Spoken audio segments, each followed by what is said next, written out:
හෙට ඩග්ලස් පීරිස් අත්අඩංගුවට ගත්තොත් අනිද්දා රනිල් වික්‍රමසිංහ අත්අඩංගුවට ගන්න පුළුවන් මිනි මැරුම් චෝදනාවලට.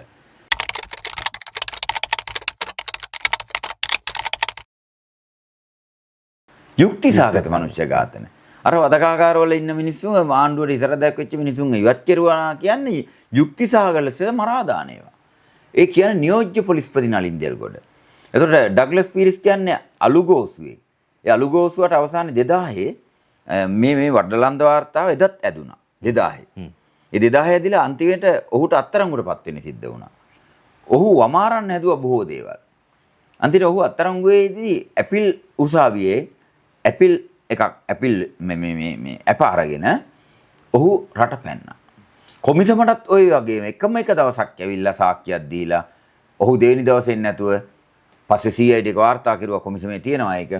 ඔහු ඉන්දියාව හරහා බෝට්ටුවකින් පලා ගිහිල්ලා ස්විට්සර්ලන්තයට ගියා කියලා. ස්විට්සර්ලන්ත රජයෙන් ඉල්ලනවා අපේ කොමිසමට ඔහු අත්‍යවශ්‍යයි ඔහු බාර දෙන්න කියලා. ඔහු ස්විට්සර්ලන්තෙන් පලා යනවා. අවසානයේ ලංකාවෙන් නැවත දෙවෙනි වතාවටත් පලා ගියා. ඔහු මැදිහත් වෙලා දැම්මා Facebook වල දැන්වීමක් මේ ඩග්ලස් පීරිස් විදේශයකදී මියයි කියලා.